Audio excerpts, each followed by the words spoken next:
तो अब हमने बात की थी कि क्या था सेल और उसके क्या देखे थे फंक्शन और उसकी डिफिनेशन को डिफाइन किया। अब हम क्या डिफाइन करेंगे, सेल के टाइप क्या डिफाइन करेंगे, टाइप्स। टाइप। सेल के मेनली कितने टाइप होते हैं, 2 टाइप्स होते हैं। कितने होते हैं, 2 टाइप। 2 टाइप्स होते हैं। मेनली कितने होते हैं, 2 2 टाइप। एक तो क्या होते हैं प्रोकैरियोटिक, दूसरे क्या होते हैं यूकैरियोटिक। क्या होते हैं, प्रोकैरियोटिक, यूकैरियोटिक। प्रोकैरियोट होते हैं और दूसरे क्या हो जाते हैं हमारे यूकैरियोटिक। यूकैरियोट होते हैं। ठीक है, तो प्रोफार क्या होता है, प्रोफार प्रो मतलब होता है प्रो प्रिमिटिव। क्या होते हैं, प्रिमिटिव। प्रीमिटिव। मिटिव। प्रिमिटिव का मतलब होता है प्राचीन। ऐसे जीव जो क्या है प्राचीन, क्या है प्राचीन है, तो उनको हम क्या बोल देते हैं, प्रोकैरियोट बोल देते हैं। ठीक है, तो जो यूफार क्या होता है, यूफार क्या होता है प्यू। ट्रू। प्यू का मतलब होता है जो अभी है, न्यू हुए हैं, तो उनको हम क्या बोल देते हैं, यूकैरियोट बोल देते हैं, जिनमें क्या पाया जाता है, प्यू न्यूक्लियस पाया जाता है। तो अब बात करते हैं प्रोकैरियोट्स क्या होता है। देखिए प्रोकैरियोट में प्रिमिटिव है, तो इनके अंदर क्या होगा, एक तो जैसे क्या रह जाएगी, इनकी सेल मेम्ब्रेन होगी। क्या होगी, सेल मेम्ब्रेन होगी। और यहीं कहीं पे इनका जो हेरिडिटरी मटेरियल होगा, हेरिडिटरी मटेरियल जो क्या रहता है, ऐसे ही निकट पड़ा रहता है। कैसा पड़ा रहता है, ऐसे निकट पड़ा रहता है। इसमें क्या नहीं होता, हिस्टोन प्रोटीन वगैरह नहीं होती है इसमें, ना ही इसके आसपास क्या होगी, न्यूक्लियर मेम्ब्रेन होगी। और यहाँ पे क्या पाए जाएंगे, कुछ हद तक क्या पाए जाएंगे, इसमें राइबोसोम पाए जाएंगे। क्या पाए जाएंगे, राइबोसोम। राइबोसोम पाए जाते हैं। और जो राइबोसोम होते हैं वो कैसे होते हैं, 70S होते हैं। कैसे होते हैं, 70S 70S राइबोसोम्स पाए जाते पाए हैं। जाते हैं। इतना समझ में आ गया। और यहाँ पे इनमें एक लिक्विड भरा रहता है, इस लिक्विड को ही हम क्या बोलते हैं, साइटोप्लाज्म बोल देते हैं। क्या बोलते हैं, साइटोप्लाज्म। साइटोप्लाज्म बोलते हैं। इतना समझ में आ गया। ठीक है, अब हम बात करें यूकैरियोट की। आई होप आपको ये प्रोकैरियोट समझ में आ गया होगा। अब हम बात करते हैं यूकैरियोट की। तो अब जो है यूकैरियोट है, पहले तो हम ये जाने कि यूकैरियोट्स क्या होते हैं। देखिए यूकैरियोट्स वो होते हैं जिनमें क्या होता है, वेल डेवलप्ड क्या पाया जाता है, न्यूक्लियस पाया जाता है। न्यूक्लियस के आधार पे ही हमने कोशिकाओं को कितने भागों में बांटा था, 2 भागों में बांटा था। कौन कौन सी थी वो, एक तो प्रोकैरियोट थी, दूसरी कौन सी थी, यूकैरियोट। यूकैरियोट थी। प्रो का मतलब ही होता है प्रिमिटिव, मतलब जिनमें अविकसित केंद्रक पाया जा रहा है। और यू का मतलब है ट्रू, मतलब इसमें रियल न्यूक्लियस पाया जाएगा। तो अब हम बात करते हैं यूकैरियोट क्या होता है, या फिर हम की प्रॉपर डिफिनीशन ये कहते हैं, कह सकते हैं वे ऑर्गेनिज्म या वे जीव जिनमें क्या पाया जाए, पूर्ण विकसित न्यूक्लियस या केंद्रक पाया जाता है। और उनमें से बहुत समस्त क्या पाए जाते हैं, कोशिकांग, मतलब इन्हें इंग्लिश में सेल ऑर्गेनिज्म बोलते हैं, पाए जाते हैं। तो इन्हीं को हम क्या बोल देते हैं, यूकैरियोट्स बोल देते हैं। बाकी इस समय हम देखते हैं जो कि एनिमल है या प्लांट्स है, most of animal and plants किससे बने होते हैं, यूकैरियोट कोशिकाओं से ही बने होते हैं। तो अब समझ में आया। तो हम बात करते हैं कि यूकैरियोट्स। अब यूकैरियोट के भी क्या होते हैं, टाइप्स होते हैं। क्या होते हैं, टाइप होते हैं। यूकैरियोट के कितने टाइप हो जाते हैं, 2 टाइप्स हो जाते हैं। कौन से हो जाते हैं, 2 टाइप। 2 टाइप। 2 टाइप वो कौन कौन से हैं, एक तो क्या हो जाएंगे हमारा प्लांट हो जाएगा और दूसरा क्या हो जाएगा, एनिमल हो जाएगा। प्लांट तो क्या हो जाते हैं, ऐसे जीव, ऐसे ऑर्गेनिज्म या ऐसे जीव जिनमें क्या होता है, क्लोरोप्लास्ट पाया जाता है। क्या पाया जाता है, क्लोरोप्लास्ट पाया जाता है। वो सूर्य के प्रकाश में अपना भोजन स्वयं बना लेते हैं। क्या कर लेते हैं, सूर्य के प्रकाश में अपना भोजन स्वयं बना लेंगे। अब भाई जब भोजन अपने आप स्वयं बना लेंगे तो वो क्या हो जाएंगे, प्लांट हो जाएंगे। अब दूसरे क्या होते हैं, एनिमल्स होते हैं। क्या होते हैं, एनिमल्स। अब एनिमल्स क्या होते हैं, ये अपना भोजन स्वयं नहीं बना पाते। क्यों, क्योंकि इनके अंदर क्या नहीं पाया जाता, क्लोरोफिल, मतलब क्लोरोप्लास्ट नहीं पाया जाता। अब इनमें नहीं पाया जा रहा है तो वो क्या हो जाएंगे, क्या हो जाएंगे, एनिमल हो जाएंगे। और एनिमल्स को क्या चाहिए रहता है, बाहर से फूड चाहिए रहता है, हम लोग खाते हैं ना। हाँ। ऐसे ही एनिमल, सारे के सारे एनिमल अपना भोजन स्वयं नहीं बना सकते। तो अब हम बात करते हैं किसकी, प्लांट सेल और एनिमल सेल की। ठीक है, तो ये क्या है, प्लांट सेल हो जाएगी। ये क्या है, प्लांट सेल। Plant cell. और इधर हम क्या बना देंगे, एनिमल सेल, एनिमल सेल। अब देखिए, अब हम दोनों में क्या करते हैं, साथ में इनका क्या करते चलेंगे, डिफरेंस और कंपैरिजन करते चलेंगे। तो देखिए, इकोसा का मतलब है कच्चक। अब कच्चक क्या होता है, एक हमने क्या मान लिया, इसको एक मकान मान लिया। क्या बना लिया है, इसको एक मकान। ठीक है। ओके, आई होप आपके समझ में आ रहा होगा। समझ में आ रहा है? कहीं पे डाउट हो तुरंत पूछ लेना। देखिए, तो हमने इसके देखते हैं कि इसके सबसे बाहरी जो लेयर बनी होती है, सबसे बाहरी, इसे हम क्या बोलते हैं? Cell membrane. क्या, सॉरी, इसे हम क्या बोलते हैं? सेल वॉल बोलेंगे। सबसे बाहरी लेयर को क्या बोलेंगे? Cell wall. क्या बोल देंगे इसे? सेल वॉल बोलेंगे।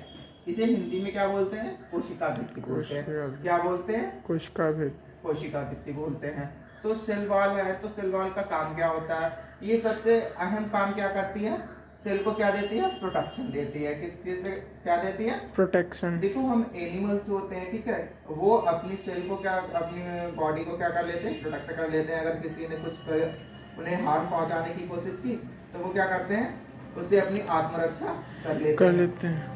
ठीक है, अगर उन्हें ठंड लगी तो कपड़े पहन लेते हैं, गर्मी लगी तो फैन चला लिया, ठीक है, बारिश हुई तो कपड़े छाता लेकर निकल आए, ढक लिया, छाँव में गए। लेकिन प्लांट के साथ ऐसा नहीं होता है। उन्हें धूप भी झेलनी पड़ती है, गर्मी भी झेलनी पड़ती है, बारिश भी झेलनी पड़ती है, ठंड भी झेलनी पड़ती है। इसलिए वो क्या होती है, उनको भगवान जी ने पहले ही क्या कर दिया? उनके सबसे बाहरी एक लेयर बना दी। उससे क्या कह दिया?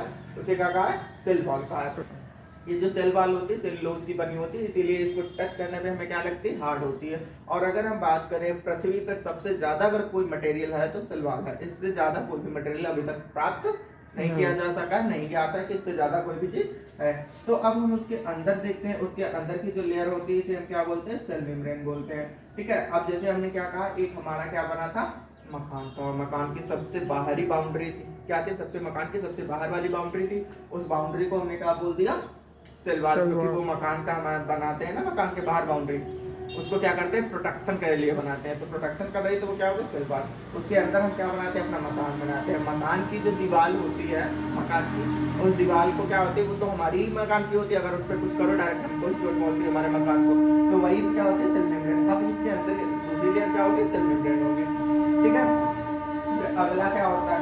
अब इसमें इसके बाद में क्या पाया जाता है? अब देखो, मकान बन गया है, बाउंड्री बन गई, अब भाई इसमें रहने वाले भी कोई चाहिए। और रहने के लिए इसमें क्या हो जाएगा? इसके तो क्या होगा? एक हेड होगा। कौन होगा इस घर में? एक हेड होगा। इस हेड को हम क्या बोलेंगे? न्यूक्लियस। क्या बोलेंगे? न्यूक्लियस बोलेंगे। ठीक है, अब जब भाई हेड है तो हेड कोई भी अकेला तो रहने नहीं आता, तो उसकी शादी वादी भी होती है। तो शादी होती है किस लिए? क्योंकि भाई उसको खाना बनाना नहीं आता, तो खाना बनाने के लिए किसको ले आता है? माइटोकॉन्ड्रिया। किसको ले आता है? माइटोकॉन्ड्रिया। माइटोकॉन्ड्रिया को ले आता है। तो ये क्या हो जाती है? माइटोकॉन्ड्रिया हो गई। ठीक है, अब माइटोकॉन्ड्रिया का काम क्या होता है? तो हम यहीं पे आपको डिफाइन करते जाते हैं। तो माइटोकॉन्ड्रिया क्या करती है? जो भी सेल को एनर्जी चाहिए रहती है उस को एनर्जी प्रोवाइड करती है। अब एनर्जी प्रोवाइड कैसे करती है? एनर्जी प्रोवाइड करती है सेलुलर रिस्पायरेशन से। सेलुलर रिस्पायरेशन में होता क्या है? जो हम लोग खाना वाना खाते हैं, ये डाइजेस्ट होता है, इससे क्या बनती है? ग्लूकोज बनती है। क्या बनती है? ग्लूकोज बनती है। और उस ग्लूकोज को ही क्या करती है? माइटोकॉन्ड्रिया तोड़ती है। क्या करती है? माइटोकॉन्ड्रिया तोड़ती है। और जब उसके टूटने से क्या होता है? एनर्जी एटीपी के रूप में क्या होती है? बाहर निकलती है। एनर्जी क्या होती है? एटीपी के रूप में बाहर निकलती है। और उस एनर्जी से ही सेल के अंदर जितनी भी मेटाबॉलिज्म होती हैं, उपापचय क्रियाएं, उनको क्या मिलती है? ऊर्जा मिलती है। ठीक है, अब समझ में आ गया? अब भाई ये क्या था? ये हेड है, ये इसके घर में दूसरा भी आ गया खाने वाने वाले बनाने वाला। अब अपनी जनरेशन को आगे भी तो बढ़ाएंगे, बच्चे भी घर में होने चाहिए। तो बच्चों के लिए क्या किया है? सबसे पहले क्या किया है इन्होंने? क्या कर लिया है? गॉल्जी बॉडी को बनाया। क्या किया? Golgi body. अब ये क्या करते हैं? गॉल्जी बॉडी एसेसरी मटेरियल्स जो होते हैं उनको क्या बाहर निकालने का काम करता है। क्या करता है? Golgi body. ठीक है, एसेसरी मटेरियल को बाहर निकालने के लिए। अब इस प्रकार से भी ये पड़े रहते हैं यहाँ पे। ठीक है, और यहाँ पे और भी एक काम करता है, इसे डिक्टियोसोम भी बोला जाता है। क्या बोलता है?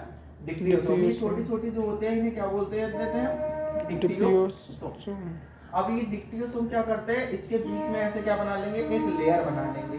और लेयर बना के इसको कोशिका को क्या करते हैं? एक कोशिका को दो भागों में क्या कर देते हैं? बांट देते हैं। तो मोस्टली इनका डिक्टियोसोम का जो काम होता है वो क्या होता है? सेल डिवीजन में ये काम आते हैं। बाकी इनका मेन काम कुछ नहीं होता है। फिर हमने देखा कि भाई अब ये हेड था, उसमें शादी भी हो गई, बच्चे भी हैं, अब वो अकेला तो घर में रहता नहीं होगा, अब उसका भाई भी होगा। तो इसका भाई कौन था? ये एंडोप्लाज्मिक रेटिकुलम कौन था? Endoplasmic reticulum. अब इसका भाई जो है वो कौन है भाई?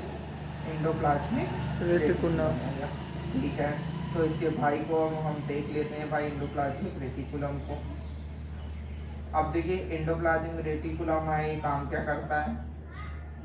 अब भाई है, किसी का भी छोटा भाई हो तो घर के तो सारे काम करता ही करता है, ठीक है। अब देखो, अब इसके इसमें क्या बन गया? हेड के पास क्या हो गया? वेस्ट मटेरियल, ठीक है। अब वो खुद तो जाएगा नहीं, वो तो जाएगा नहीं कि जाओ घर के बाहर, क्योंकि भाई वो हेड ठहरा। तो उसने क्या कहा? एंडोप्लाज्मिक रेटिकुलम से कहा चलो जाओ ये वेस्ट मटेरियल है इसको क्या करके आओ, घर के बाहर फेंक के आओ। तो एंडोप्लाज्मिक जो रेटिकुलम था उसने क्या किया? वेस्ट मटेरियल इसके चैनल लाइक स्ट्रक्चर में चलना स्टार्ट हुआ और कहाँ चला गया? उसने सेल के बाहर ही क्या कर दिया? इसे थ्रू कर दिया। अब ये भी कोई आसान नहीं था, ये भी बड़े क्या था? बुद्धि वाला था। इसने अपने हाथों को क्या कर दिया? बैठा रहा घर में ही, हाथों को बड़े से लंबा कर दिया और कहाँ कर दिया?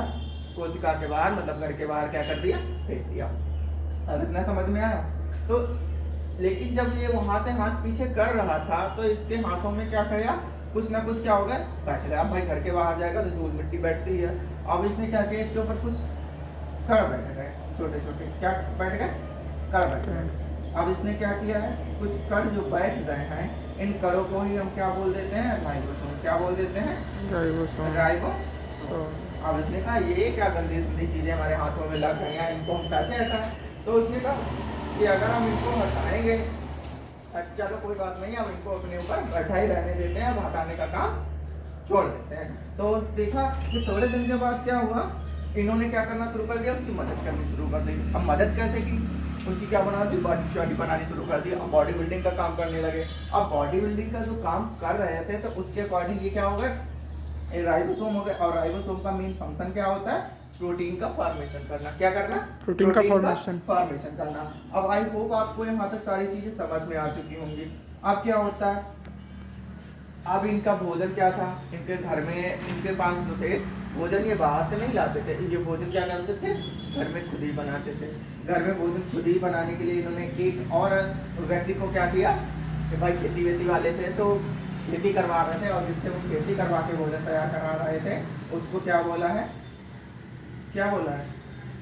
क्लोरोप्लास्ट। क्या बोला है? क्लोरोप्लास्ट। क्या है ये? क्लोरोप्लास्ट। ठीक है, इन्होंने इससे क्या कराया? खुद ही भोजन बनवा लिया। क्लोरोप्लास्ट का मेन काम क्या होता है? सूर्य के प्रकाश में ये जड़ों से क्या खींचता है? पानी खींचता है, और एटमॉस्फेयर से क्या लेता है? कार्बन डाइऑक्साइड लेता है और ग्लूकोज का निर्माण कर देता है। ग्लूकोज बनने के बाद वो किसमें बदल जाती है? ग्लाइकोजन में बदल जाती है, और पौधों के विभिन्न भागों में क्या कर ली जाती है? स्टोर कर ली जाती है, जो कि उसके अन्य कामों में काम आती है। अब आई होप आपको ये प्लांट सेल समझ में आ गया होगा। अब हम बात करते हैं किसकी? एनिमल सेल की, ठीक है।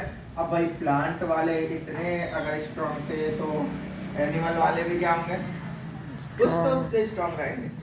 पहले हमारे यहाँ क्या होता था? जमींदारी चलती थी। अब जमींदारी नहीं है, लेकिन गांव में कुछ बड़े आदमी तो अभी भी है ना। पहले वही महल बनते थे, उनके बाद